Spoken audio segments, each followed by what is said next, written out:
going to take a closer look at Vietnam tonight. The president has just arrived there, and he'll have a full day of activities tomorrow. Mr. Clinton is the only president to visit Vietnam since the war ended more than 25 years ago. Bill Clinton opposed the war on principle and avoided service for himself. Though he was under some pressure to apologize on this trip for America's conduct in the war, he will not do so, and we are told the Vietnamese do not expect an apology. But there is unfinished business. Between 1962 and 71, the U.S. sprayed 10 million gallons of the herbicide Agent Orange containing dioxin on Vietnam to defoliate forested areas. The Vietnamese are convinced, as are many Americans, that Agent Orange lives on in lethal ways. ABC's Mark Litke is there. In a remote village in Tay Ninh province, Dr. Win Dong still remembers the first time he saw Agent Orange. The American plane swept low, spraying a white fog, a fog that killed off all the jungle foliage within 3 days and many animals within weeks. Now, 3 decades on, Vietnam says this is the human fallout. An epidemic of miscarriages, rare cancers, and appalling birth defects affecting thousands of people.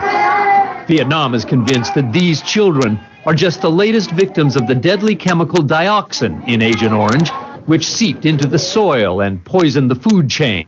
A couple with 2 disabled children says America should bear some responsibility for this tragedy. I do believe that the United States has a moral responsibility. A moral responsibility, says Lê Cao Dai, head of Vietnam's research on Agent Orange.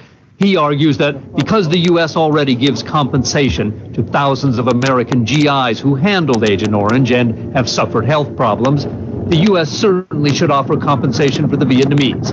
Vietnam has asked for help with scientific research, the cleanup of contaminated areas, and aid for the care of victims.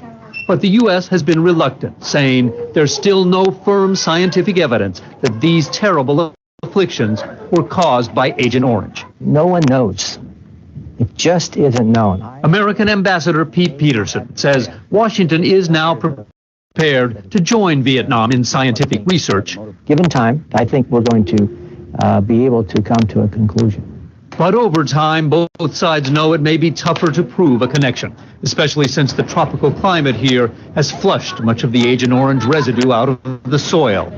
Flushed out of the soil, but not out of the hearts and minds of Vietnamese. 25 years after the end of the war, Dr. Win Dong and many others here believe Vietnam is still paying a terrible price.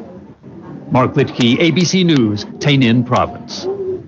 None of the Vietnam veterans groups here have official positions on compensation for the Vietnamese. The American Legion said it would be more inclined to support it if the Vietnamese government fully accounted for U.S. servicemen still listed as missing in action.